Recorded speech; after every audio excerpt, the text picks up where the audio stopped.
make sure that, a friend doesn't let a friend not vote. Okay, just to be to the point, like, this is not like, let's be nice about it. This is like really do or die. Look at what is happening in our country. Look at what is happening in our state. Are we alarmed? Join the club, we're alarmed. So we can't sit out, and we have to use our might to get people out to support those things that we know are so important.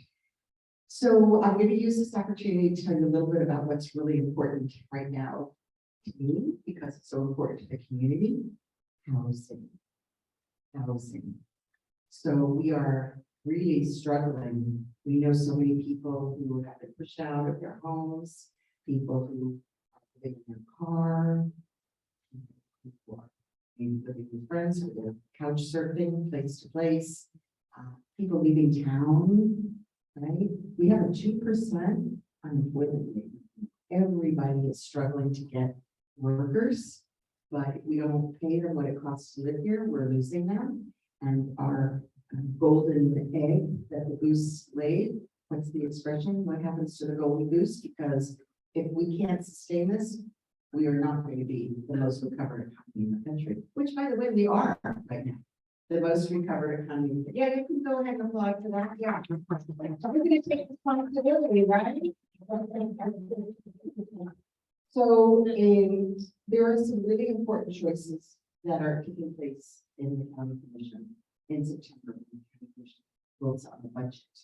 And we do have increases in property values, so we have increased revenue, and we are getting, it's already been approved, the first tax cut in 10 years and the lowest millage rate since 1982.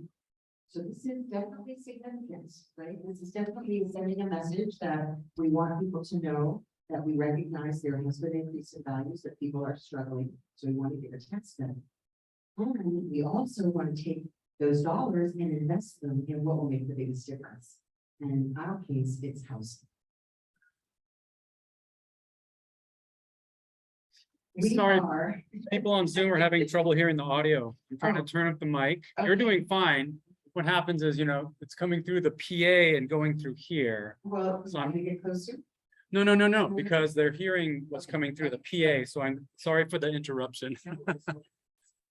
As you can see, I'm happy to dance anytime.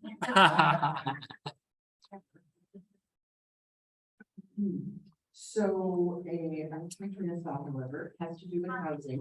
Yes. More housing. Okay, so honestly, the proposal that I have put forward is going to be the biggest, most dramatic, most historic investment in housing that this country has seen. I honestly, that's kind of because we have something for tenants, for landlords, for homeowners, for mortgage payers, something really for landlords. And I'll give you a little sneak preview because it's going to come out like in the next few days. We're calling it the DLC Homes Plan. Not Homes for All, but there is a Homes for All Homes Plan. DLC, that's me.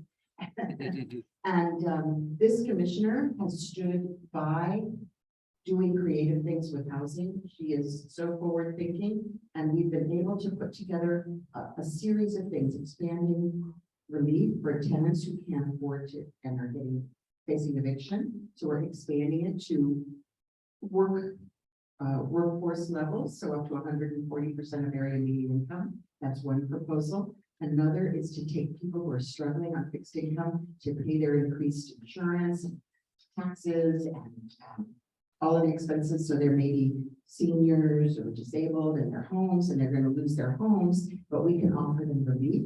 So that's the second part. We're also looking to landlords who have market rate housing to subsidize it, bring the cost down to an affordable level. So that's another part of it. Let's see, tenant, mortgage, landlord, and also for homeless. We're looking at an infusion of funds for those who are really at the bond is struggling. So stay tuned for all the details. We're going to need public support to get it across the finish line. There are definitely people making noise that we shouldn't do that. We should do a bigger tax cut. If we do a bigger tax cut, we'll be in trouble in another year or two because we're using one-time dollars. We got a lot of federal money. We've got this big increase here now, but if we cut back, it'll be impossible to come back once we lose all those dollars and we need to pay them for basic services like police and fire, roads, transportation, all of this. So that's my overview. Well, that you'll be there, and I know you have a few questions, so we'll turn it back to you. Michael Gagora. Yes. I have a question. I didn't know about your home plan, but I work mostly with condominium association. This year, we're all seeing increases because the insurance has gone out. The state didn't really do anything. But they did pass a law that won't allow the buildings to waive reserves starting in 2025. So older buildings like where I live and all up and down Collins Avenue are all very concerned. A lot of retired people on fixed incomes don't know how they're going to be able to pay the increased maintenance cost. So now I'm going to get to my question. Is there any funding that might be available to condominium owners? Because they really have been looking to the state and they haven't gotten anything. Is there any piece of this that could apply to? Yeah, so if you live in a condominium and you're a homeowner, you could be eligible for increased condominium costs, for example, as one possible way. But I know we have some of the commissioners looking at other ways to help finance this, because obviously it's shared costs, not everyone can afford it, but everybody suffers when we don't maintain the buildings. So maybe when you're going to be speaking in a few minutes now. Yeah. I Maybe some Mr. features. Colin Higgins. That's what I was thinking. Yes. She has something. She does. She is looking for a way to give some relief. So we can all be safe. Yeah, thank you so much. Yes. Speaking of safety and the great work we did just a little over a year ago on the sort of side. With the increase in costs assessed to homeowners and condominiums in their own Collins Avenue, is there a plan to help them as well with maybe the 40-year certification process? Yeah, I think that's related to what was just said, that, you know, to make sure that the dollars are there and providing some relief to those older homes and the people who are not able to afford this increased costs. Definitely part of the equation. Down there, thank you for all your work. And I'm wondering, are you expecting this to sound like a plan everybody should love? And if you are, what can you get help to? Yeah, so we're gonna be doing some workshops on the budget, and in fact, there's one tonight, two tomorrow, so, and I know you're part of another group, but I'm part of it, I would be, I think, offered to do maybe a virtual session that we could go over it. And we do need people to show up at the budget hearing, it does really matter when people show up and speak to it, and it's September 8th is the first one, starts at 5 o'clock. You know, probably come a little early to sign up, but the first part of the meeting is all public input, and usually it's 2 minutes per person. If there's a huge crowd, they don't try to cut it to one, but you know, practice your speaking points, and we will get you materials that you can use. Okay. Thank you. You said on September the 8th, sorry. September the 8th, Okay. yes, and also September 20th. So there's 2 of them. I would say right now the most important is to show up in September 8th, because that's when a lot of opinions are. Yes, please. This will be our last question. Speaking about the homeless community, there's been some putting forth the idea that they should be put into a camp on Virginia Key. Right. And I'm glad to see that there are alternatives to that. Thank you for putting this forward. Yeah, thank you for raising that, and of course, there was credit to do about that. I think Virginia Key is now off the plate. I think there is enough intelligent opposition to that idea. The city is still pursuing the tiny homes as a solution.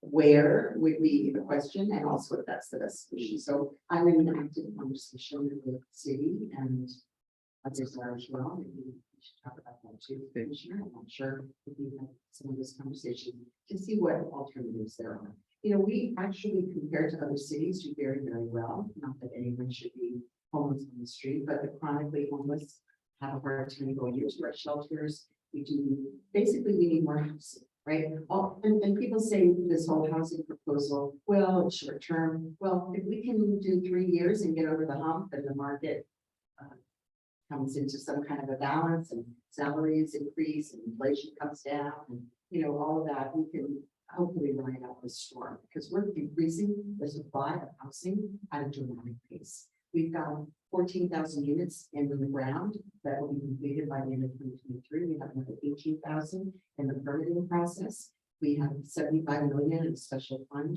to do the last dollar for development. We have money for landlords, and this is pretty relevant, I think, for many of you here on the beach. Older buildings that the landlords are thinking, oh, we'll just, fix it up and raise the rents and get rid of our tenants. We have dollars for them to help them fix it up, but keep it affordable. So naturally, so we have a lot of different options, doing everything in our power to make sure that we can continue to have the robust mix of people that we want and need to be the dynamic, fantastic artists that we call them. So thank you very much, David, for the opportunity. Thank you.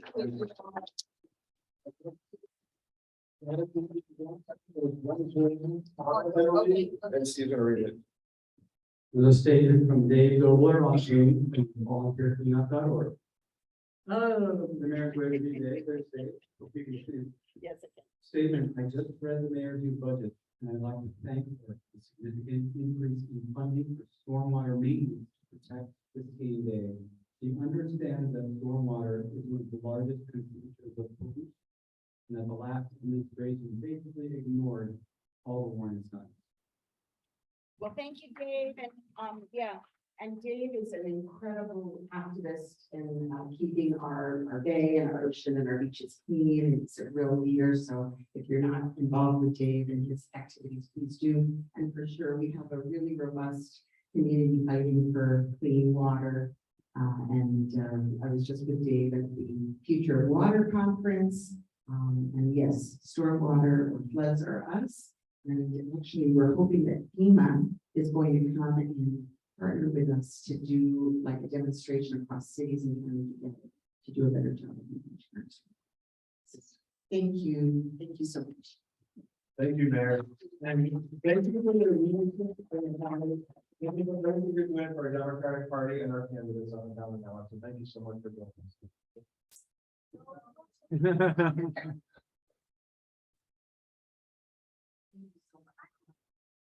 Thank you, Mayor. Next up is our county commissioner. Oh, I'm not Well, there. you're up next. Who will also really needs no introduction. We all.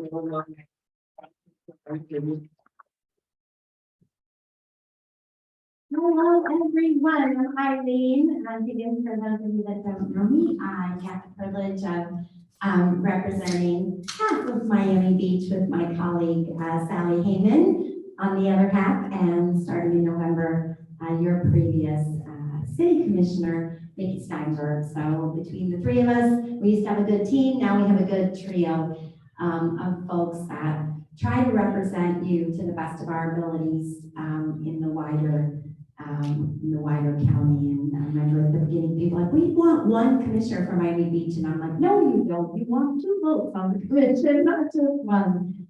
And it's nice to have a partner. So it's been great to work with Sally and it's great.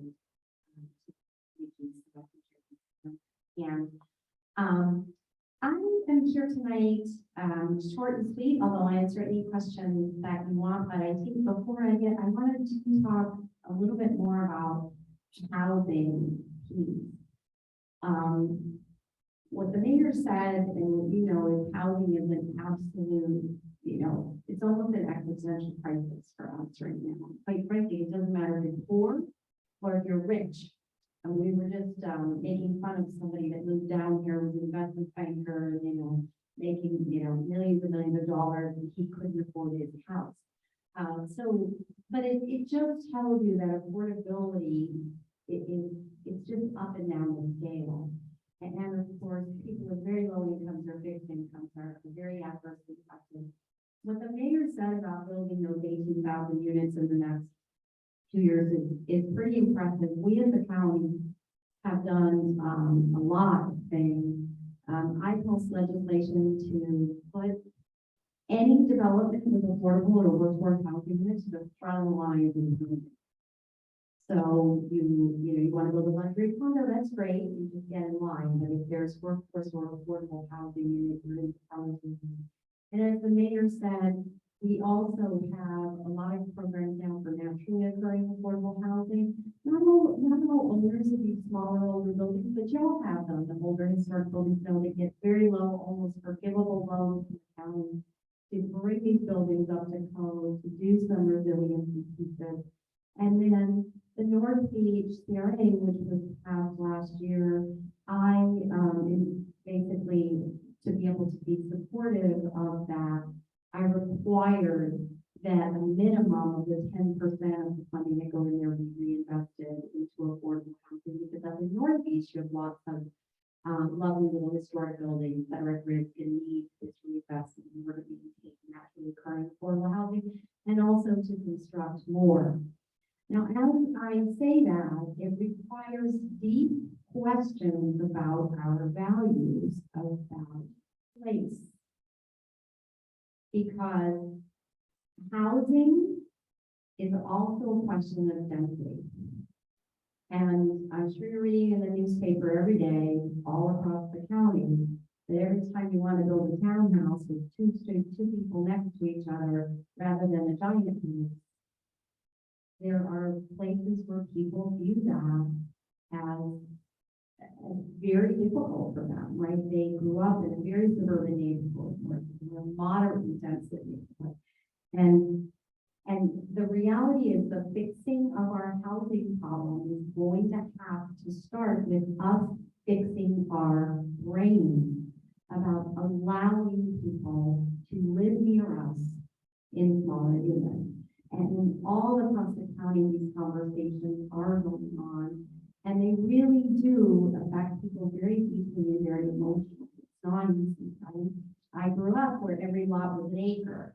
And now maybe I want to put a little casita on my property so that my kids can live there. By the way, 2 houses on an acre is bigger than any place I ever lived, right? But it's different and it's changed. So when you think about housing, please think about yourself and how you feel about it. Because we, as elected officials, we know there is only one solution to our housing crisis, and that is to build more. And that's it. And sometimes I can look at a piece of property and I can put an 8-unit building, or I can put a 4-unit building, or I can build one single family house. And so be compassionate with us as you go through these density things. When we are building density for affordability and workforce housing, right? It's very different than saying everything is luxury. And so, for example, around Government Center, which is very appropriate for high density, right? We've got the Metro Rail, Metro Mover, we've got a lot of transit there. I'm right now launching a new project. Our RFP will be out to reimagine about 20 acres around there with a new park, a new History Miami, a new museum, but it will have a minimum of 2,000 affordable units when it's finished. So there's a lot of work to be done. It just takes a while to do it, but when you see your elected officials struggling with density, we are struggling with it. And we don't try to add density lightly. We are doing it because people cannot afford to live here. People's children can't afford to live here. Their grandchildren can't afford to live there. And we have to find a way to get smaller units into the little space we have, because I don't know about you, but the beach is there, can't go there.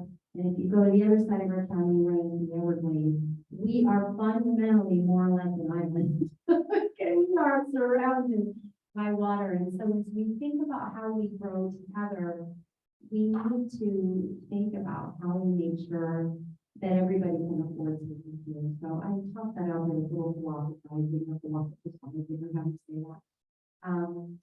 So yeah, so that, but I would say, you know, the mayor probably works on housing 2 days a week, and I probably work on housing 3 days a week, right? And I hate to say that I think I've become one of the more developers of these down, but I have, you know, this week I've got 1, 2, 3 buildings under construction. I've got 6 sets of buildings that are dilapidated under renovation. We have 2 new mixed income apartment buildings on county land that are out, will be awarded for development next year, and then the other 2,000 units, like I said. And I have another building that I'm gonna do right here on Higgins College. So housing is all time consuming, for what we're doing. But from the day we start thinking about awarding a proposal, those units aren't open for 5 to 6 years. A long process. So anyway, that's that. It's a long road ahead, but I think you've got a county government, and I'm not alone. I mean, I stand here united with the 13 of us. All of us are, whatever spectrum of folks we are, we're all working on housing. So I'm here today because there is an item that is kind of a joint county and city of Miami Beach item that is on the ballot next week, and I don't know if you have any questions about it. I can explain why I'm supporting it. It's number 5. And it is the building of a new health clinic with a library. And I don't know, are you familiar with this project? If you have questions, would you like me to explain my thinking? Okay. By some, yes, yes. Yes, by some, yes, I agree. Yes, yes. I agree. The votes were not unanimous, but you are correct. So a couple of years ago, I was approached, by several Miami Beach commissioners, as well as the mayor, of Miami Beach, to consider doing a land swap for the area where there is a federal community health center. So it's the federally funded, federally built health center on Hilton Road. You probably know the building. It's not the prettiest building in the world. It happened to be on county land, which was leased to the health center for another 75 years.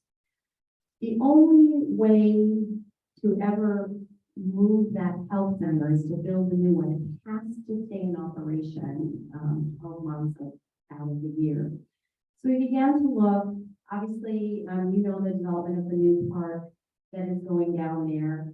And in conversations with the city of Miami Beach, we began to postulate the idea of doing a land swap with some property that's across the street, building a new health center, and then taking the old, smaller Miami County Library and doing kind of where it's zoned for 2 stories. So we can do a 2-story building and get you a much nicer library, because truthfully, we have the 3 libraries in Miami Beach and the one in the south. And it's not as nice as the others, but as you might imagine, it's also not easy to rent the private space. So this would give the county ability to own a library, and would give Dr. Levine and the team the health center new modern health. In doing that, we began negotiations with the developer because there is no county money to rebuild the health facility. The health facility is a federal funded health facility, and it has to stay in operation. And we needed to make the land swap also around the fully, everything that you need in a health clinic, which is a lot. And the developer began to ask for some additional floor area ratio. And at first, he started way up here, and way up here, way up here. This is unacceptable, this is unacceptable, this is unacceptable. And eventually we got to the point where there's Federation Towers. I'm not sure if you're familiar with that, but a building is essentially the same height as Federation Towers. And in exchange for that, build a new library, build a new health clinic, and not construct another building that's in the middle of the park. Right now, there is another building that's constructed in the middle of the park. So that will go away and build it completely as parkland. And in discussions with the City of Miami Beach commissioners, there were 2 ways to do this. One is the City of Miami Beach commissioners with a 6-7 vote could have just decided to do it. There's an approach for that. And the other way to do that is to put it on the ballot and ask the voters of the City of Miami Beach if they think this is the right thing. personally advocated that they put it on the ballot, as much as I think it's a good idea, it's a good democracy. And that was, the decision of the city of Miami Beach. So it is on the ballot. I do support it. But I understand if others don't. And whatever happens in August, that will be the decision that happens. The library will stay where it is. The health center, I'll do some cosmetic repairs. It will not be beautiful. Russell will build another building in the middle of the park, and life will go on.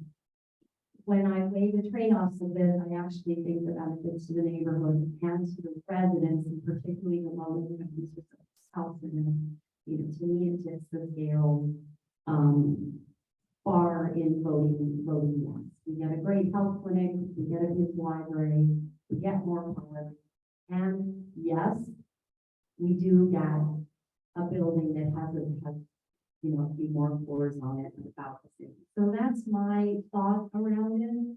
But there are people that are against it. I certainly respect that, and we intend to respect. I think I shouldn't speak to the city of Miami Beach commissioners since they're not here, but we certainly intend to respect what the residents of the city of Miami Beach decide next week. Thank you. So.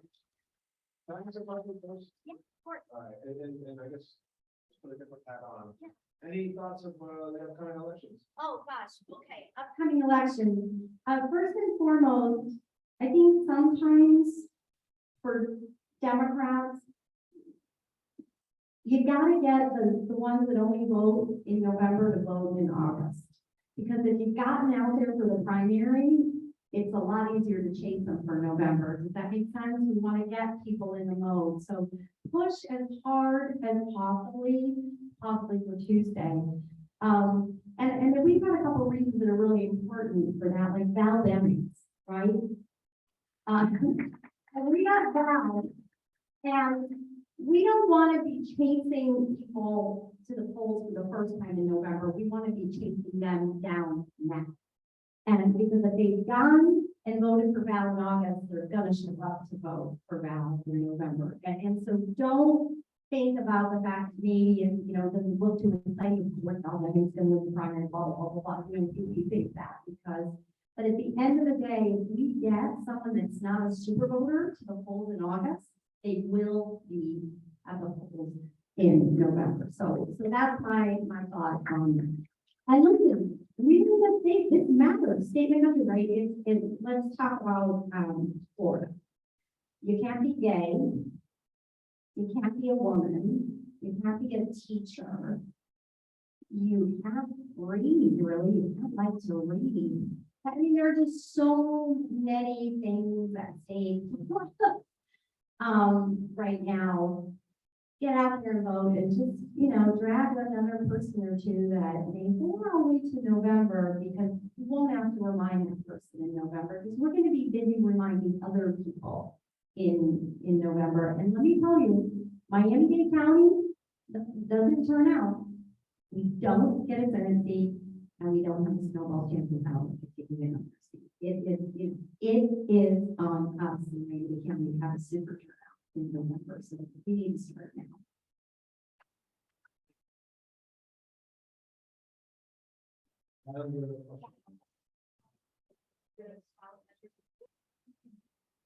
Brings you the resistance from the neighborhood is if you open a car and it's super slow and it won't be just the comments, it'll, you know, open the floodgates for all the reading. That's why it goes on ballot, my love. Yeah. But and what is your reply to that? Mine does it actually open the I door don't- or is there protection? There has been no change to the city of Miami Beach chart. The charter says if you want to increase FAR, there are two approaches to it, right? You can become vacating the right away, super majority on the, you know, the board, you put it to the vote. I can tell you, there was no, we all were very united. We watched the meeting. I usually go and put on the dance for the city Miami Beach Commission, it's still there. We were all united that the people need to choose. So I'm not a city Miami Beach commissioner. director, so I can tell you this, I can't even think of another project I'll ever get involved with that's real estate related, right? For quite frankly, we're done with the convention center, that was county project. So for me, I can't answer that question, that's the City Miami Beach Commissioner question, but I was very comfortable asking the vote office, and if they think it opens the floodgates, they'll vote no.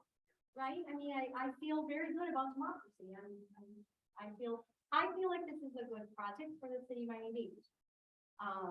But if people are worried that this just is a, slippery slope, then they should feel very comfortable voting against it. So, yeah. Yeah, first of all, I absolutely agree with you about the council election, even more so. I think we should do a lot more to get them together. We should get a unified program for our gubernatorial, our senatorial candidates. We should get them working together. We have so much to do, but I need to ask you about this project. The reason that I understand the Flamingo Park Neighborhood Association and West Avenue Neighborhood Association, the two neighborhoods around it oppose it, is because we want health care. And what we've been sold, as I understand it, I'm asking you about this because I heard Patty Bell about it last week. And well, first of all, there weren't 6 commissioners in the City of Miami Beach to vote for it. That's the reason it's on the ballot. There were 4 commissioners who supported it, so it has to be on the ballot, right? There's only 4. Second, what Maddie was saying, as I understand it, is it isn't going to be an on-the-ballot clinic. It's going to be all new walls, and none of the equipment inside is going to be new. And that the real irritating about it is that they'll be taking a health clinic of a certain size, when we need a bigger, more modern one.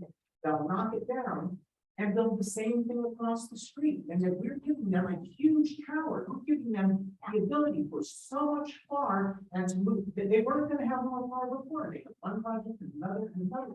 How can we give the developer, let them say, yeah, we're going to tear down this little health clinic here and build the same size one next door. So I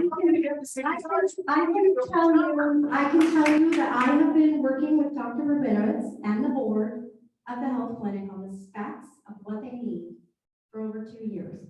The entire board of the health clinic has voted for this space. First of all, a larger health clinic has no operating funds to operate. Does that make sense? You may have more space, but the budget and the funding that's coming from the federal government is not paying for more doctors, more nurses, more air conditioning, more this. So the doctors are very involved with all the specifications. Of course, Mayor Bowden was very concerned that it was basically the same size. I called Dr. Rabinowitz one more time, and I said, we've been through this because I will not build. Listen, let's say the bar passes, and I don't feel like the clinic is going to satisfy the clients that they have now and be clean and modern. I'm right now under no obligation to do this. Right? I need to know that the City of Miami Beach residents here, but Dr. Rabinowitz, the entire board are comfortable with the space design. They believe that because the building is designed to their needs, the use of space is much, much better. Also, by the time this gets built, some of the equipment will be replaced as part of the routine replacement. Again, spoke to Dr. Rabinowitz myself just 2 weeks ago about all of this. He is not concerned with furniture and fixtures. He knows we can do this. Some of this will be built in new. Some of this will be moving equipment over because it is not out of its lifespan, right? These are, medical pieces of equipment. They retire when they retire. So I have not had one negative comment on the space design from the professionals that run the health clinic, and I know they have been reviewing things day by day.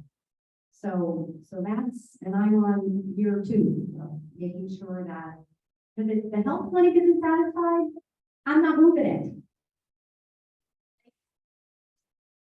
I don't know the answer to that. It's a federal, I don't think they're federal employees. I don't think so. But this is a part of the federal community health benefit system. So there is, but the budget for this clinic doesn't come from the county. And so if we double the space of it, it doesn't mean they have double the operating budget and double the staffing budget.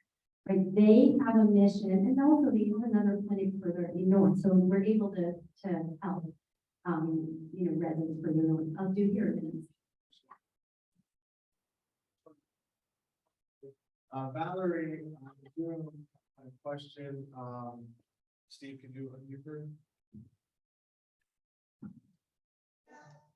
Hi there. Hi, Eileen. Hi, everyone. Thank you. I'm calling you guys here from Brazil. Yay. Hello. Hi, Eileen. I wanted to ask you a question, honey.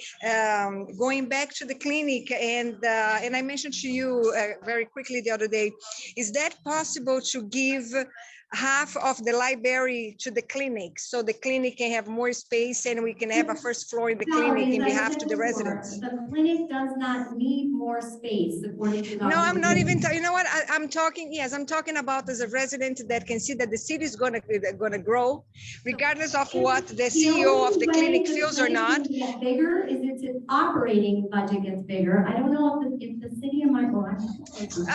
The space, you see, I mean, we have to plan the city on the future. Hello. If we don't think on the future, excuse me, if we don't think with, hello. Give up half of its space to the clinic. So 2 things there. That would mean the library is smaller than what it already is, the one we have. So there is no benefit to relocating from the space we already have built out for the library. You don't end up with a kind of enhanced facilities like you're used to seeing at the Collins Park Library. You don't end up with a better computer room, better printing facilities. You know, we need to build obviously a little community gathering room, all of the things that you have in the other 2 libraries in my region you don't have in this park. So if the library is cutting half, there's no reason to move the library. It doesn't make any financial sense for anyone. Dr. Rabinowitz has explicitly told me within the past 2 weeks that he does not need the additional space to be built out. And I have to go with what the clinic tells me they need on that. So for now, that is the basic design of it. Obviously, it is a conceptual design, and so Valerie, we will continue to work on making that come to life. And as I said to Dr. Rabinowitz, if he finds he needs more storage space or he needs something else on the floor of the library, we will work to make that happen.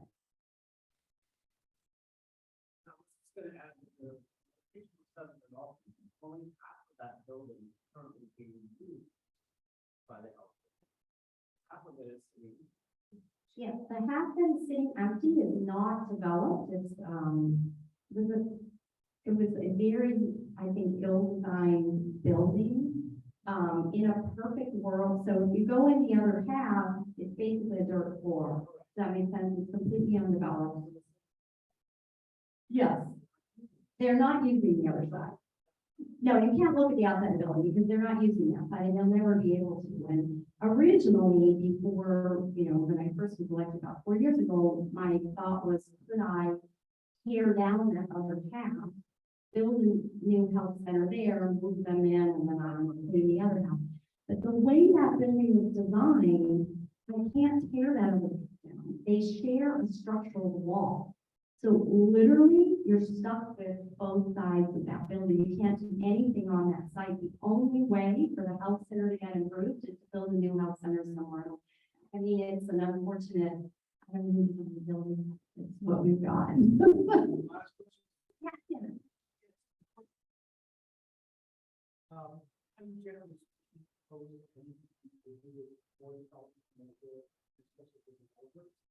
I was originally against this proposal.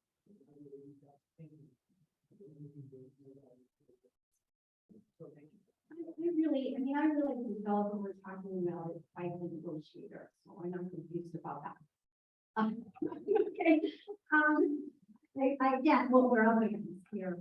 But literally, 2 years ago, I started out with, you didn't have whatever, 50-story tower, and like we're walking away, we're not doing that anymore. Because we know it costs a lot to build out a house, right? This is not like building out your living room. It's very expensive. All of the, heating, ventilating, air conditioning, air ducting, the electricity demand And I realize it does take more floor area ratio, right? Because the site he's on is not zoned for any type. We have, I will let you know, on our site and on the city, Miami Beach had professional appraisers try to come to what would be the appropriate amount of floor area ratio that would compensate for the construction of the new health center and then the completion of the rest of the park. Is it perfect? I'm not going to pretend that I know it's perfect. This is just a project that I think overall has really significant benefits to the city of Miami Beach in terms of library services for a capitalist community that doesn't really have them now. In terms of really beautiful health care experience for very low income residents. And then more green space in the middle of the park rather than a building. And you are getting another building, I'm not confused, but you know, it's a trade-off and we leave that into the capable hands of the residents of Miami Beach to decide, and whatever you all decide, I don't know what to do next. It's probably a little paint job on the one building you have. And next I'll come in the fall and bring you a whole dog and pony show of all the stuff going on in the county. Thank you so much.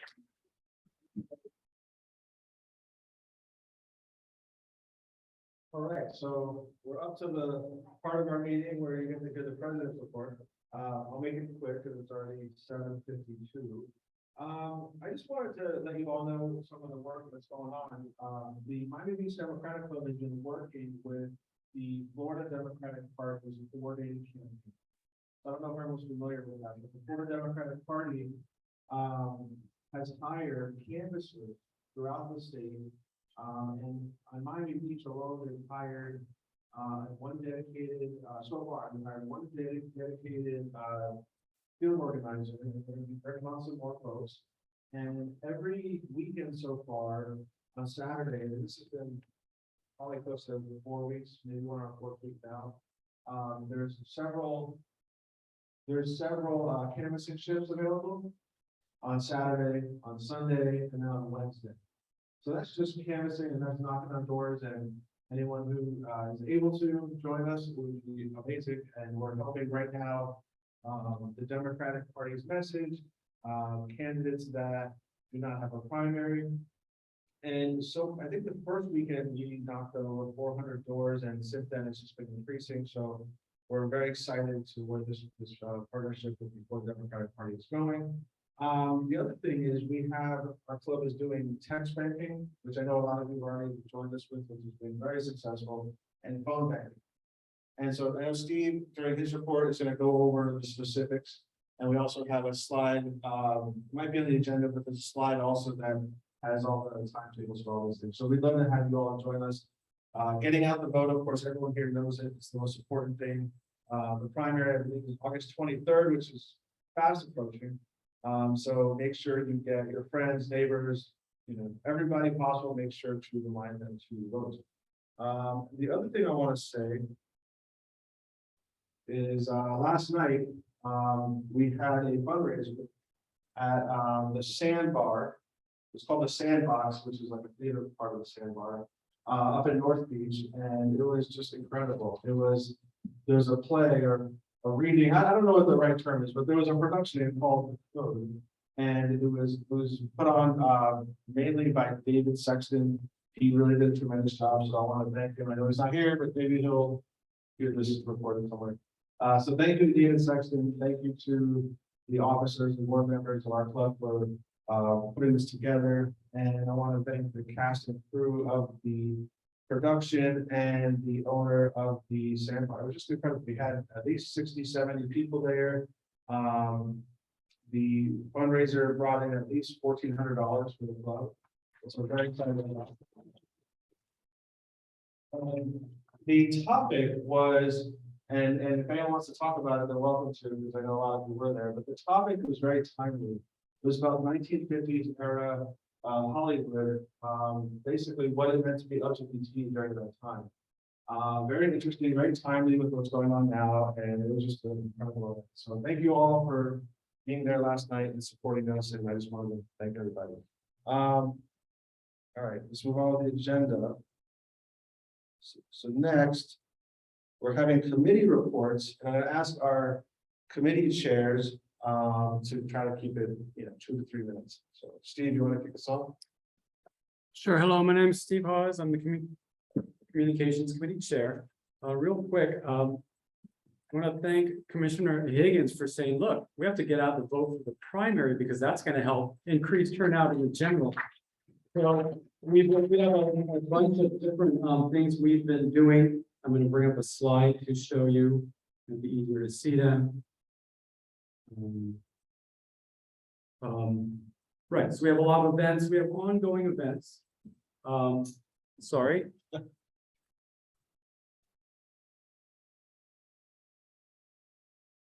Something's wrong here. Yeah, never mind. So we're phone banking. The phone bank is open every day from 10 a.m. to 8 p.m. We are text banking. The text bank is open every day from 10 a.m. to 8 p.m. And you can find most of our events by going to our website /events, and you'll see that. You'll see the text bank, you'll see the phone banking. We also have the canvassing that happens on Wednesdays and Saturdays in Miami Beach, as David mentioned. And we also have a great event coming up this Thursday. It's at Whitman's. Whitman's is on West Avenue, right across over here. And it's we're calling it an action happy hour. We get together at 6 p.m. and we text bank, we phone bank for about an hour. Then from 7 to 9, we have a happy hour and we socialize. So those are the main things. We're getting out the vote. Please join us. Look in our communications, send emails, texts, and things like that. And yeah, get in the game, get out the vote. Tim. Yeah. Don't you have a lot of- Would you also be? Good point. Yes.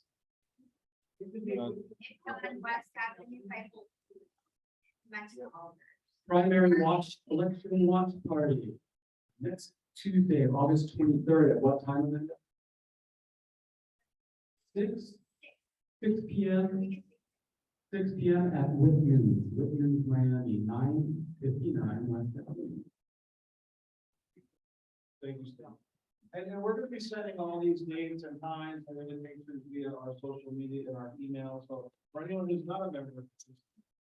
Thank you. Okay, next up, Aaron Bossloon, I believe you're on Zoom, 2 to 3 minutes. Yep. Yeah, good to see everyone. Two main areas to update on behalf of the organizing committee. I think everyone knows the purpose of the organizing committee, sort of the principle of every battle is won or lost before it's fought. What are the things we want to be doing that when we're out canvassing in October that we're going to be glad we did at that point when it's otherwise too late to do those sorts of thinking ahead sort of things. So one of our main programs has been the neighborhood conversations. We just had a good one on Roe versus Wade, featuring the chair of Roos List, Miami, that elects pro-choice Democratic women, as well as Dr. Lynette Long. And we're going to have a number of community or neighborhood conversations coming up, especially in September and October, coming out of the primary. So just to put these on everyone's radar, Commissioner Higgins, who was here tonight, she's going to be doing a neighborhood conversation on September 6th. And to be clear, if this isn't, the neighborhood conversations are not come and listen to a speaker. It's a conversation where we have 15 to 20 people. I gauge in advance what people's interests are based on a poll, and then we have a structured conversation of an hour with food and drink. And the speaker is really there to introduce themselves and then to listen. So it's a really good space to come and talk about issues of concern. Commissioner Higgins will be with us on the 6th. Kristen Rosen Gonzalez, Commissioner Gonzalez is going to be with us. It's either going to be the 20th or the 27th of September. We're figuring out which one will be better because David Richardson, Commissioner Richardson, is going to be doing September 21st. We're also going to have two that are yet to be scheduled, one with Raquel Pacheco, who's our Democratic candidate for state Senate. She's probably going to be in October and kind of a get out the vote focus, but with Raquel Pacheco. And then we're also going to do one that's a combination of Laura Dominguez, who's a candidate for City Commission, as well as the Parkview Island Neighborhood Association. So keep in mind these dates if any of the people or the topics stand out to you. We do some that are locally, based around an area, and we bring people from that area. We have some that are about issues like Roe v. Wade. We have some that are about candidates or community leaders. So it's a really good chance to come and get to know your local leaders and aspiring leaders, and how we can support our Democratic candidates for office. If anyone has an idea as well, just to be clear, on you want a certain topic to be built into a neighborhood conversation, we still have time for probably up to two more. So talk to me, right? If there's a candidate you wanted to be featured in one who's a Democrat, we'll do it. We just need to organize it and pick a location and so on. But that's the purpose, to create a platform from which all Democrats benefit. And the other piece is mapping out people, because I think a lot of times you get asked in Democratic politics for your money and you get asked for your time, and both of those things are important. But the other thing that we all have, especially here in Miami Beach, is local networks. So if you like the idea of saying, I know, these 15 people in my community, or I know the head of this neighborhood association or whatever, we're divided into North, Mid, and South Beach. And if you're interested in the idea of just sort of mapping out who you know where, so that, for example, we can reach out to all the neighborhood associations, and when it comes to canvassing, we could target more strategically and not get caught in locked buildings, and be able to think about how we can get in front of people in a warm way rather than in a cold way.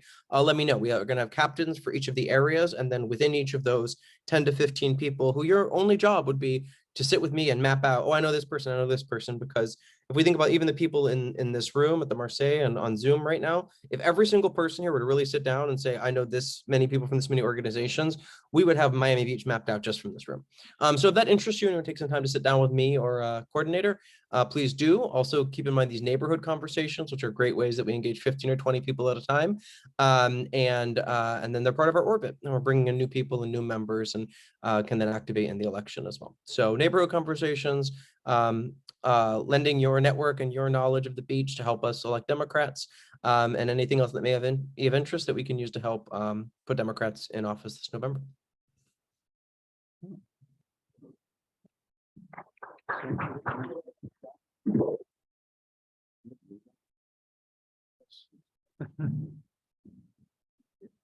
All right, thank you, Aaron. Next, I want to call up Natalie Kaufman.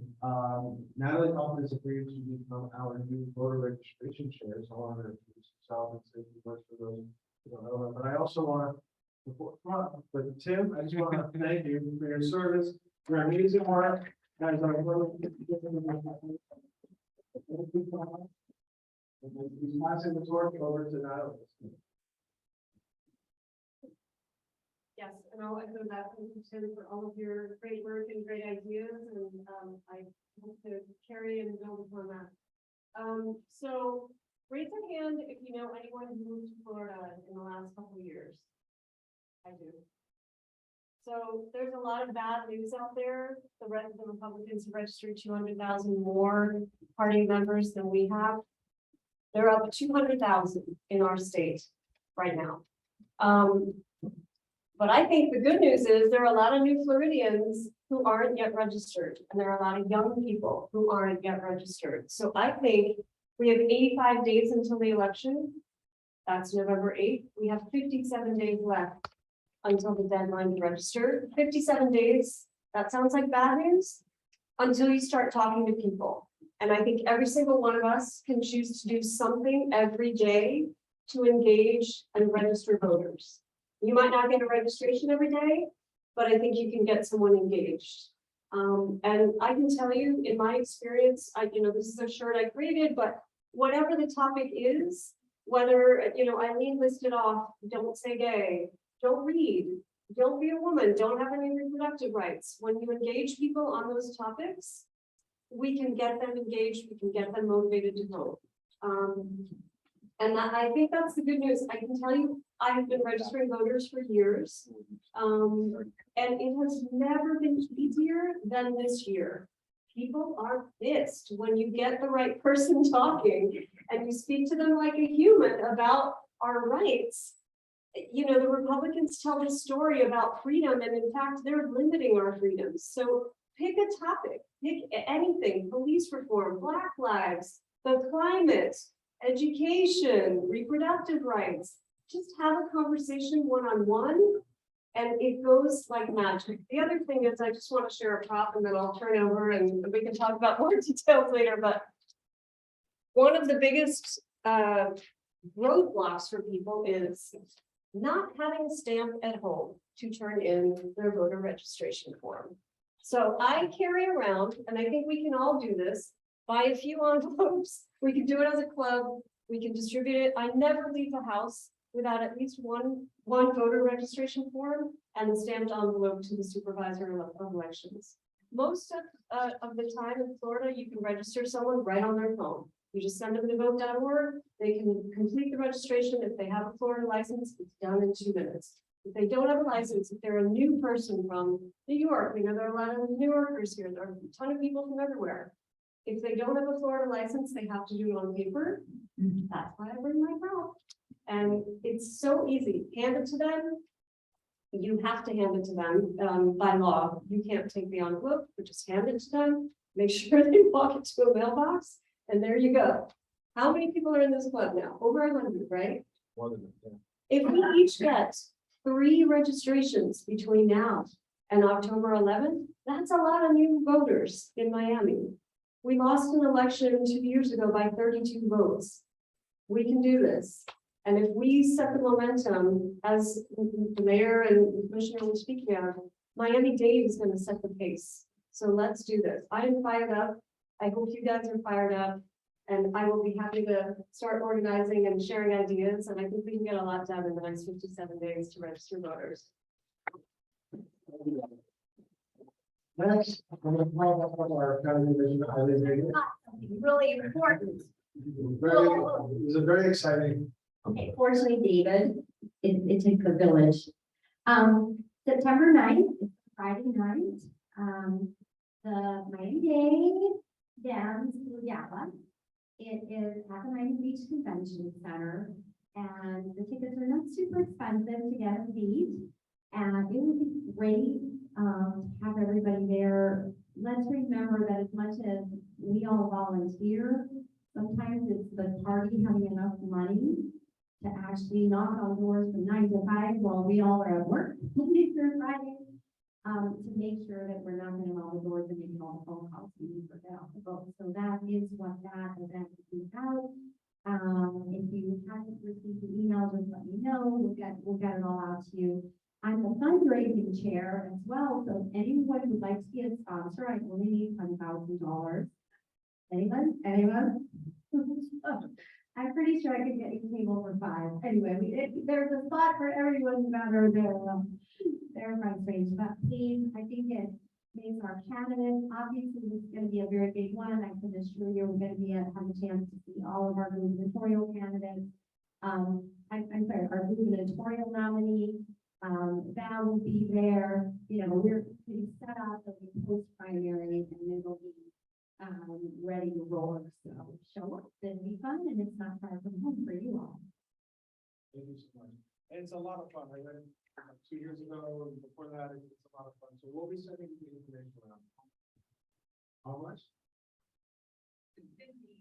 And then, actually, do you know how much a regular ticket is? It's $250. We'll send that.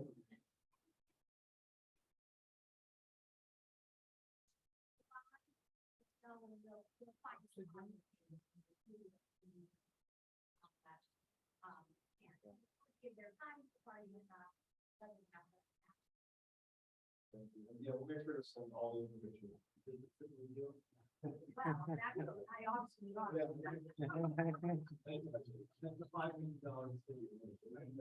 So we can. So the next part of this meeting is when I introduce our candidates, and I do it in my office. So like I said, so I'd like to start with Michael Gagora, who's running for mayor of Miami Beach. Right, thank you. I'm sure. Hello, I think I know most of you in this room. For those of you that I don't, it was my pleasure to represent the city 3 different times as commissioner and vice mayor. My last term ended at the end of 2021. I filed to run for mayor in November 23 when our current mayor is terminated. I've been involved with just about every democratic issue you can imagine. I was our city's first openly gay elected official, and I sponsored in 2013 a charter amendment that incorporates protections for all types of people, including LGBTQ, transgender, anything you can imagine. We have the most progressive charter in Miami Beach because of all of you. I put it on the charter, but you all came out and voted for it. I love this club. I've been a longtime supporter. And I'm so thrilled with what you've all done here. Congratulations to you. Some of the old timers, Tim, I remember going with Tim when it was like 6 of us, phone banking, like paying for our own Coca-Cola. Because what you've done with this club is amazing. So kudos to you all. I'm a big supporter of the environment. I created our city's sustainability committee in 2007 and remained committed to clean water issues throughout my tenure. I sponsored our Clean Water Act that prevents fertilizer in the Bay, which Commissioner Higgins also sponsored in the county. I sponsored it first.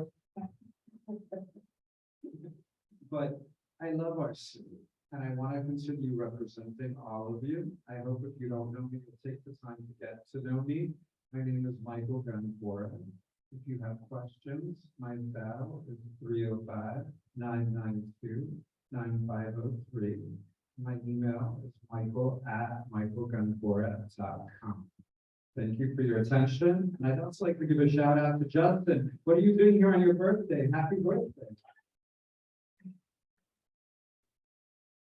Thank you, David. Thank you so much. Kevin Harris. Hello. Those of you who have not met me, I'm Kevin Harris. I'm one of your congressional candidates for District 24, which covers all of Miami Beach. I've already voted. I hope you all have or have your ballots. I voted on the first day of early voting. I've been bounced around all the early voting sites, and I should be in the city. I should be bounced between the two in the city on Wednesday, penciled in. Just look for red Oakleys and then I sign my name on it. And feel free to stop by and say hello. Yeah, just real quick, the 3 pillars of my campaign are access, sustainability, and equity. Thank you. Access, voting, healthcare, reproductive care. Sustainability, the environment, the economy. Go to my website, see my OT40 plan. If you were here at the meeting in June, I did talk about that in great detail. And for equity and everything, including housing. You need that. It's not just affordability, it's also make sure everything's an equitable process. So get out the vote, get your family and friends. You know, I know everybody in this room is gonna do it, but get everybody you know. Definitely when early voting ends this Sunday, I'm gonna spend all day next Monday calling all my friends. Vote. Will you vote? So I will ask all of you to do that. And if you've never met me, feel free to approach me and I have my cards. If anybody needs help, then about half or almost half our ballot is judicial candidates. And now I've been to a lot of forums. I've got to meet a lot of them, and it's very important. You're more likely to see them than your governor. So if anybody wants any insight on that, feel free to ask me or ask for my information. I will give you my insight of what I think the best candidate is. Again, my name is Kevin C. Harris, and I'm number 16, and I hope for something I'll be number 1 in your hearts. Thank you. Thank you. Next up is Marina with Senator Jones. Thank you so much, David. I am not, I didn't come prepared. Okay. I didn't come prepared to give a presentation on Senator Jones or anything, or even do like a candidate stuff. I am a new resident of Miami Beach. I've been here for 2 years. Yeah. And I'm finally getting used to, you know, the community around here, and I've been really happy. So I just wanted to, you know, start attending my local Democratic Club meetings. That's what I did when I was in Broward.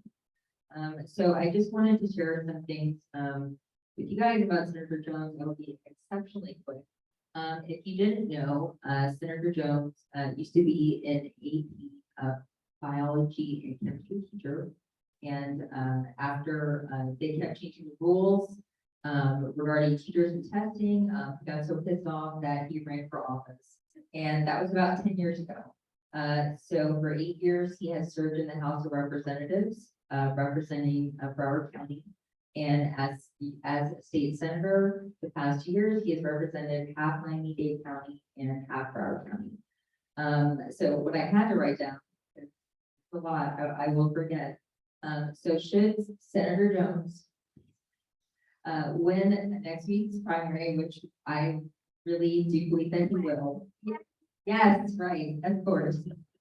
He will represent Miami Gardens, Opa-laka, and the new part will be the north half of Miami Beach, where I am. Yes, North Beach. Bal Harbor, Surfside, the city of North Miami, Miami Shores, El Portal, and the city of Miami, including historical Liberty City. Yes, so it is a very wide and diverse, very diverse district. In Opa-laka, of course, it's going to be a lot about housing, and we deal with people who are looking for food and utility assistance. And then on Surfside and Bal Harbor, we're meeting residents who want to talk to us about building infrastructure. So our office, I have been with Senator Jones for the past 5 years as his legislative assistant in Tallahassee. And I am able to answer any questions that you do have.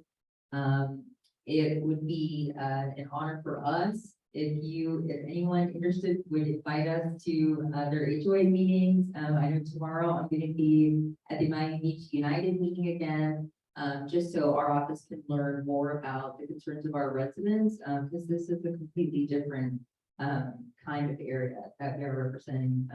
But Senator Jones, as you all know, is a consensus builder, so that won't be a problem for him. But if you do have any questions, I'll be here. I have my cards, and David knows how to reach me and Senator Jones literally at any time. So thank you guys for giving my little unprepared spiel. I appreciate it.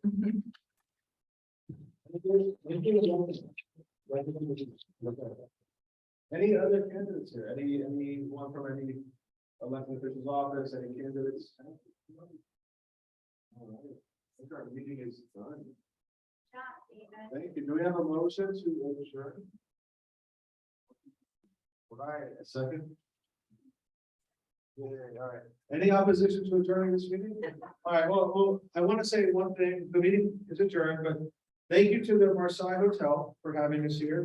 And our next meeting is Monday, September 19th at 7 p.m. And it's also going to be a hybrid meeting. And of course, we encourage everyone, while it's safe, to come in person. And thank you again, and please vote in the primary.